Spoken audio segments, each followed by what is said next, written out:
اعوذ باللہ من الشیطان الرجیم، بسم اللہ الرحمن الرحیم۔ الحمد للہ رب العالمین والصلاة والسلام علی سید المرسلین و خاتم النبیین، اما بعد۔ صحیح بخاری باب کتاب الاطعمات یعنی کتاب کھانوں کے بیان میں۔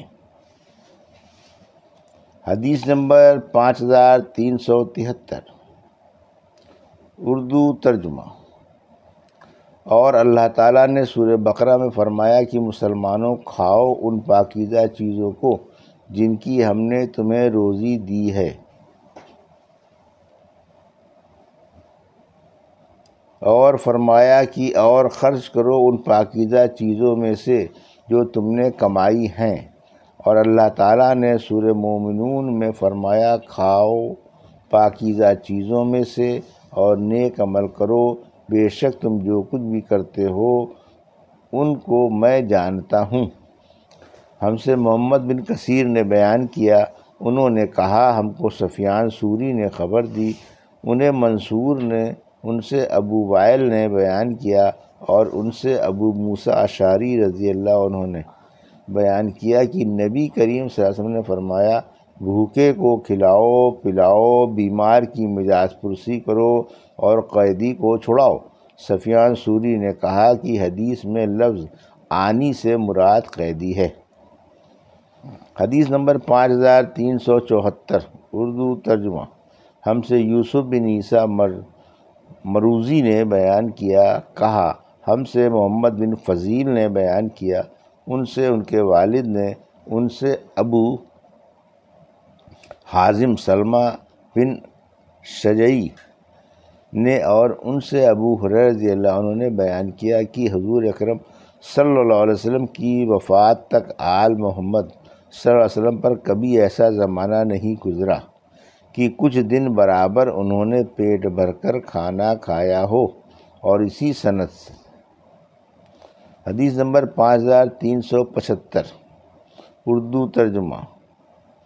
ابو حازم سے روایت ہے کہ ان سے ابو ہریرہ نے بیان کیا کہ فاقے کی وجہ سے میں سخت مشقت میں مبتلا تھا، پھر میری ملاقات عمر بن خطاب رضی اللہ عنہ سے ہوئی، اور ان سے میں نے قرآن مجید کی ایک آیت پڑھنے کے لیے کہا، انہوں نے مجھے وہ آیت پڑھ کر سنائی اور پھر اپنے گھر میں داخل ہو گئے۔ اس کے بعد میں بہت دور تک چلتا رہا، آخر مشقت اور بھوک کی وجہ سے میں منہ کے بل گر پڑا۔ اچانک میں نے دیکھا کہ رسول اللہ صلی اللہ علیہ وسلم میرے سر کے پاس کھڑے ہیں۔ آن صلی اللہ علیہ وسلم نے فرمایا اے ابو ہریرہ، میں نے کہا حاضر ہوں یا رسول اللہ، تیار ہوں۔ پھر آن صلی اللہ علیہ وسلم نے میرا ہاتھ پکڑ کر مجھے کھڑا کیا، آپ سمجھ گئے کہ میں کس تکلیف میں مبتلا ہوں۔ پھر آپ مجھے اپنے گھر لے گئے اور میرے لیے دودھ کا ایک بڑا پیالہ منگوایا، میں نے اس میں سے دودھ پیا۔ آن صلی اللہ علیہ وسلم نے فرمایا دوبارہ پیو۔ ابو ہریرہ، میں نے دوبارہ پیا۔ آن صلی اللہ علیہ وسلم نے فرمایا اور پیو، میں نے اور پیا، یہاں تک کہ میرا پیٹ بھی پیالے کی طرح بھرپور ہو گیا۔ ابو ہریرہ نے بیان کیا کہ پھر میں عمر سے ملا اور ان سے اپنا سارا واقعہ بیان کیا، اور کہا کہ اے عمر، اللہ تعالیٰ نے اسے اس ذات کے ذریعے پورا کرا دیا جو آپ سے زیادہ مستحق تھی۔ اللہ کی قسم میں نے تم سے آیت پوچھی تھی، حالانکہ میں اسے تم سے بھی زیادہ بہتر طریقے پر پڑھ سکتا تھا۔ عمر رضی اللہ عنہ نے کہا اللہ کی قسم اگر میں نے تم کو اپنے گھر میں داخل کر لیا ہوتا اور تم کو کھانا کھلا دیتا تو لال عمدہ اونٹ ملنے سے بھی زیادہ مجھ کو خوشی ہوتی۔ حدیث نمبر 5376، اردو ترجمہ۔ کھانے کے شروع میں بسم اللہ پڑھنا اور دائیں ہاتھ سے کھانا۔ ہم سے علی بن عبداللہ مدینی نے بیان کیا، کہا ہم کو سفیان ثوری نے خبر دی، کہا کہ مجھے ولید بن کثیر نے خبر دی، انہوں نے وہب بن کیسان سے سنا، انہوں نے عمر بن ابی سلمہ رضی اللہ عنہ سے سنا، انہوں نے بیان کیا کہ میں بچہ تھا اور رسول اللہ صلی اللہ علیہ وسلم کی پرورش میں تھا، اور کھاتے وقت میرا ہاتھ برتن میں چاروں طرف گھوما کرتا، اس لیے آپ صلی اللہ علیہ وسلم نے مجھ سے فرمایا، بیٹے بسم اللہ پڑھ لیا کرو اور اپنے دائنے ہاتھ سے کھایا کرو، اور برتن میں وہاں سے کھایا کر جو جگہ تجھ سے نزدیک ہو۔ چنانچہ اس کے بعد میں ہمیشہ اسی ہدایت کے مطابق کھاتا رہا۔ حدیث نمبر 5377، برتن میں سامنے سے کھانا۔ اور حضرت انس رضی اللہ عنہ نے بیان کیا کہ نبی کریم صلی اللہ علیہ وسلم نے فرمایا، کھانے سے پہلے اللہ کا نام لیا کرو اور ہر شخص اپنے نزدیک سے کھائے۔ مجھ سے عبدالعزیز بن عبداللہ ویسی نے بیان کیا، انہوں نے کہا کہ مجھ سے محمد بن جعفر نے بیان کیا، ان سے محمد بن عمرو بن حلحلہ ویلی نے بیان کیا، ان سے وہب بن کیسان ابو نعیم نے بیان کیا، ان سے عمر بن ابی سلمہ رضی اللہ عنہ نے، وہ نبی کریم صلی اللہ علیہ وسلم کی زوجہ مطہرہ ام سلمہ رضی اللہ عنہا کی ابو سلمہ کے سے بیٹے ہیں، بیان کیا کہ ایک دن میں نے رسول اللہ صلی اللہ علیہ وسلم کے ساتھ کھانا کھایا اور برتن کے چاروں طرف سے کھانے لگا تو انس صلی اللہ علیہ وسلم نے مجھ سے فرمایا کہ اپنے نزدیک سے کھا۔ حدیث نمبر 5378، اردو ترجمہ۔ ہم سے عبداللہ بن یوسف تنیسی نے بیان کیا، کہا ہم کو امام مالک نے خبر دی، ان سے ابو نعیم وہب بن کیسان نے بیان کیا کہ نبی کریم صلی اللہ علیہ وسلم کی خدمت میں کھانا لایا گیا، آپ کے ساتھ آپ کے ربیب عمر بن ابی سلمہ رضی اللہ عنہ بھی تھے۔ آن صلی اللہ علیہ وسلم نے فرمایا کہ بسم اللہ پڑھ اور اپنے سامنے سے کھا۔ حدیث نمبر 5379، اردو ترجمہ۔ جس نے اپنے ساتھی کے ساتھ کھاتے وقت پیالے میں چاروں طرف ہاتھ بڑھائے، بشرط یہ کہ ساتھی کی طرف سے معلوم ہو کہ اسے کراہیت نہیں ہوگی۔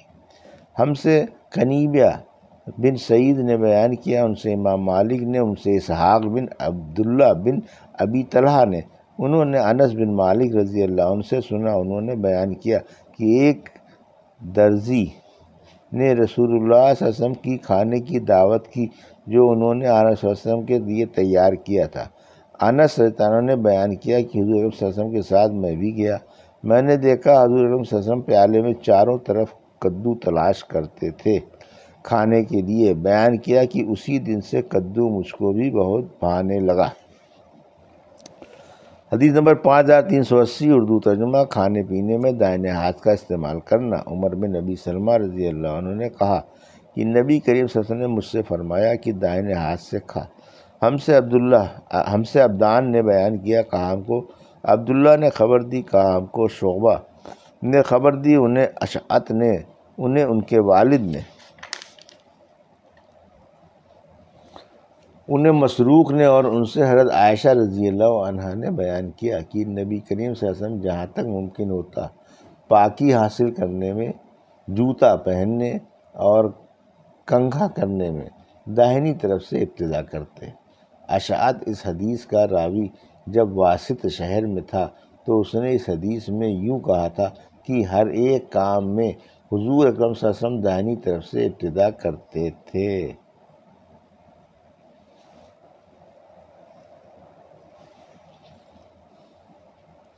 حدیث نمبر 5381، پیٹ بھر کھانا کھانا درست ہے۔ ہم سے اسماعیل بن علیہ نے بیان کیا، کہا مجھ سے امام مالک نے بیان کیا، ان سے اسحاق بن عبداللہ بن ابی طلحہ نے، انہوں نے انس بن مالک رضی اللہ عنہ سے سنا، انہوں نے بیان کیا کہ ابو طلحہ رضی اللہ عنہ نے اپنی بیوی حضرت ام سلیم رضی اللہ عنہا سے کہا کہ میں نے رسول اللہ صلی اللہ علیہ وسلم کی آواز یمس ضعف و نقاہت کو محسوس کیا ہے، اور معلوم ہوتا ہے کہ آپ فاقے سے ہیں، کیا تمہارے پاس کوئی چیز ہے؟ چنانچہ انہوں نے جو کی چند روٹیاں نکالیں، پھر اپنا دوپٹہ نکالا اور اس کے ایک حصے میں روٹیوں کو لپیٹ کر میرے یعنی انس رضی اللہ عنہ کے کپڑے کے نیچے چھپا دیا، اور ایک حصہ مجھے چادر کی طرف اڑا دیا، پھر مجھے رسول اللہ صلی اللہ علیہ وسلم کی خدمت میں بھیجا۔ بیان کیا کہ میں جب حضور اکرم صلی اللہ علیہ وسلم کی خدمت میں حاضر ہوا تو آپ کو مسجد میں پایا اور آپ کے ساتھ صحابہ تھے، میں نے ان سب حضرات کے سامنے جا کر کھڑا ہو گیا، حضرت صلی اللہ علیہ وسلم نے دریافت فرمایا، اے انس تمہیں ابو طلحہ نے بھیجا ہوگا؟ میں نے عرض کی جی ہاں۔ اس کے بعد آپ صلی اللہ علیہ وسلم نے اپنے سب ساتھیوں سے فرمایا کہ کھڑے ہو جاؤ، چنانچہ آپ روانہ ہوئے میں سب کے آگے آگے چلتا رہا۔ جب میں ابو طلحہ تعالیٰ عنہ کے پاس واپس پہنچا تو انہوں نے کہا ام سلیم، حضور صلی اللہ علیہ وسلم صحابہ کو ساتھ لے کر تشریف لائے ہیں، حالانکہ ہمارے پاس کھانے کا اتنا سامان نہیں جو سب کو کافی ہو سکے۔ ام سلیم رضی اللہ عنہا اس پر بولی کہ اللہ اور اس کا رسول خوب جانتے ہیں۔ بیان کیا کہ پھر ابو طلحہ رضی اللہ عنہ استقبال کے لیے نکلے اور آن صلی اللہ علیہ وسلم سے ملاقات کی۔ اس کے بعد ابو طلحہ رضی اللہ عنہ اور حضور اکرم صلی اللہ علیہ وسلم گھر کی طرف متوجہ ہوئے اور گھر میں داخل ہو گئے۔ آن صلی اللہ علیہ وسلم نے فرمایا ام سلیم جو کچھ تمہارے پاس ہے وہ یہاں لاؤ۔ ام سلیم رضی اللہ عنہا روٹی لائیں، آن صلی اللہ علیہ وسلم نے حکم دیا اور اس کا چورا کر لیا گیا۔ ام سلیم رضی اللہ عنہا نے اپنے گھی کے ڈبے میں سے گھی نچوڑ کر اس کا ملیدہ بنا لیا۔ پھر حضور صلی اللہ علیہ وسلم نے دعا کی جو کچھ اللہ تعالیٰ نے آپ سے دعا کرانی چاہی۔ اس کے بعد فرمایا اب 10 آدمی کو کھانے کے لیے بلا لو۔ چنانچہ 10 صحابہ کو بلایا، سب نے کھایا اور شکم سیر ہو کر باہر چلے گئے۔ پھر آپ نے فرمایا کہ 10 کو اور بلا لو۔ انہیں بلایا گیا اور سب نے شکم سیر ہو کر کھایا اور باہر چلے گئے۔ پھر آپ صلی اللہ علیہ وسلم نے فرمایا کہ 10 صحابہ کو اور بلا لو۔ پھر 10 صحابہ کو بلایا گیا اور ان لوگوں نے بھی خوب پیٹ بھر کر کھایا اور باہر تشریف لے گئے۔ اس کے بعد پھر اور 10 صحابہ کو بلایا گیا۔ اس طرح تمام صحابہ نے پیٹ بھر کر کھایا۔ اس وقت 80 صحابہ کی جماعت وہاں موجود تھی۔ یہ تھی صحیح بخاری باب کتاب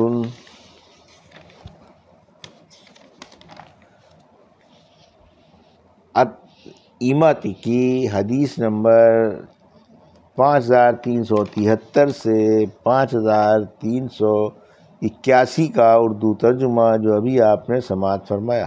اللہ سے دعا ہے کہ اللہ میں ان حدیثوں کی صحیح سمجھ عطا فرما اور ان پر عمل کرنے کی توفیق عطا فرما، آمین یا رب العالمین۔